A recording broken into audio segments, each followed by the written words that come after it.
Headliner James Dorsey. So, all right. So this next guy coming to the stage, very funny. He's been working hard at this. Give him a nice big round of applause. The comedy of Jim Hazelwood.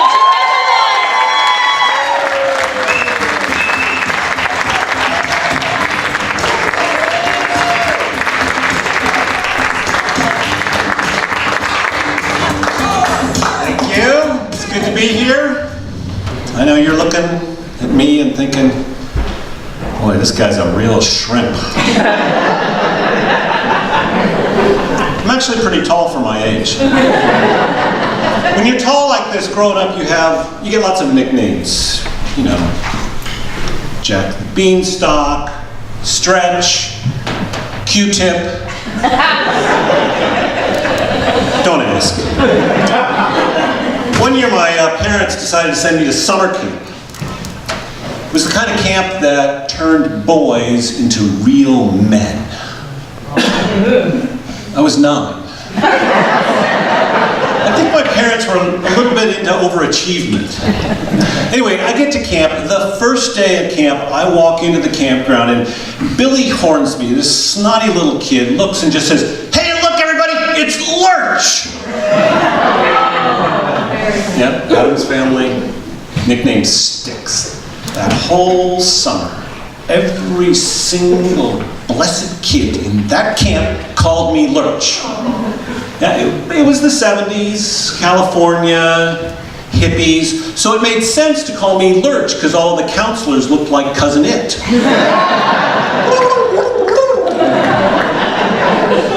And to think of it, they sounded like it too. I went off to college. I was 5'11", and graduated 4 years later. I was 6'7". You know, all those years in that nuclear engineering lab. But you know, being tall is not all that it's cracked up to be. Like, I hate going to parties. I mean, I am always talking over people's heads.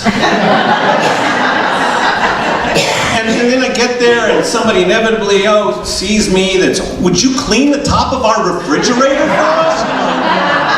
And those cobwebs up there have not been touched in 4 months. But I'm telling you, grocery stores, I walk into a grocery store, I'm immediately on staff. Excuse me, sir, could you do a price check on that item up there? Like last week I was in the grocery store and Michael comes in. And Michael's like, "Yeah, Jim, can you get that for me?" But you know, the worst is airplanes. Airplanes, like the bathrooms. Who designed the bathrooms? I think it's the same guy that designed the set for the Hobbits and the Lord of the Rings. And you know, you try to get at those doors. What's with those funky folding doors? You know, do you push them? Do you pull them? What's the deal? I'm just trying to get inside, so I wrestle with this thing. And once I get inside, I can't close the door.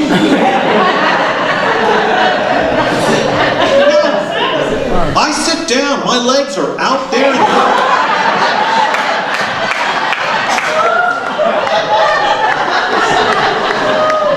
Which is a little disconcerting for the people waiting. Yeah, I try to pee, I gotta do the downward dog, you know. And I think the pilot, you know, the flight attendant is in cahoots with the pilot. They see me going to, and I know she's on the intercom to the pilot. "Yeah, Captain Lurch is headed to lab 1.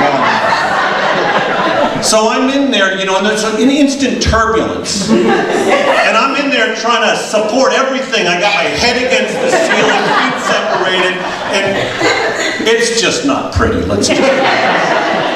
Next person in line does not like that. I fly a lot on Southwest. Any of you fly Southwest? Yeah, Southwest is great, you know. People get on the Southwest and they choose their own seats. And then they do everything they can to make sure that everybody else that's coming on after them doesn't sit next to them. Right, yeah. They bring their dirty laundry, pile it up, they got the police tape, wrap it with the yellow "do not cross." But the most common thing they do is avoiding eye contact. You know,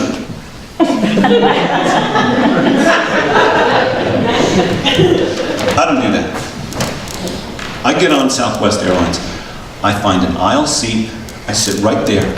And every single person that comes on, I look at them.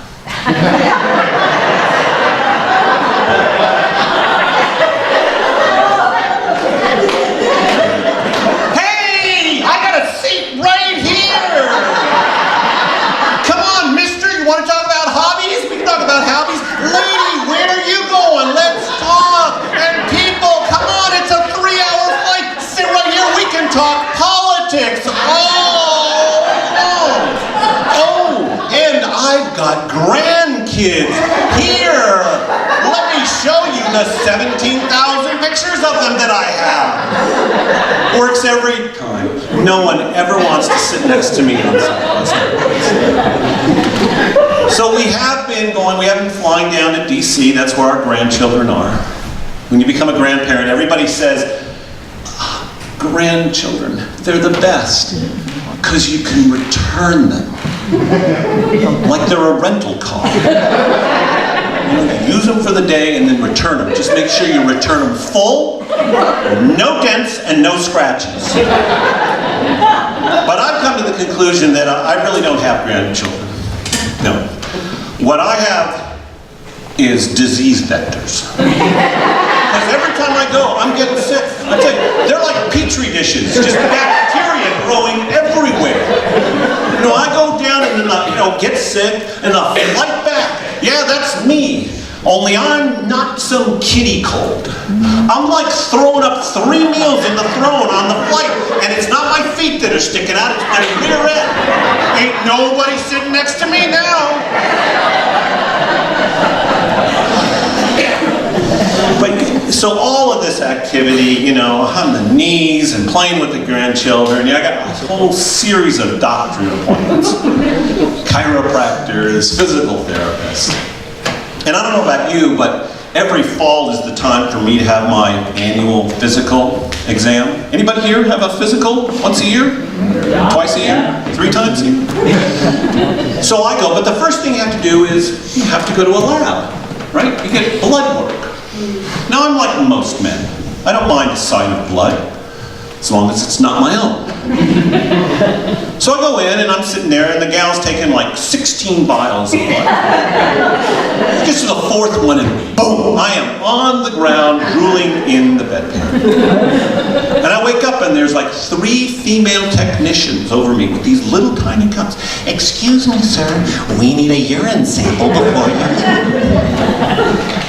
I'm looking, this little tiny cup and a little tiny alcohol swab. I'm looking at the little tiny cup, I'm offended. I'm thinking,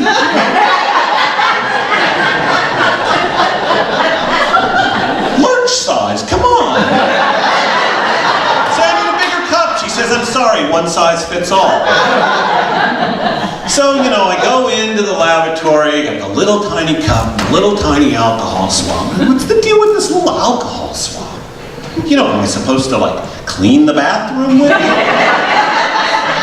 Clean my glasses? I don't get it. I don't understand what this alcohol swab is for. Suddenly I realize, okay. So I take the alcohol swab, you kind of open up the kit and get the whiff of the alcohol swab. And then I take in the inside of the little cup they gave me, I sanitize it really well with alcohol.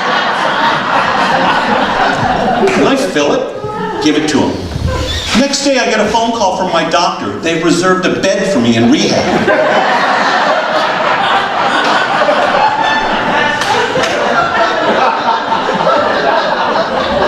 That required some explaining. And then finally there's the appointment with my medical doctor. It's the annual exam.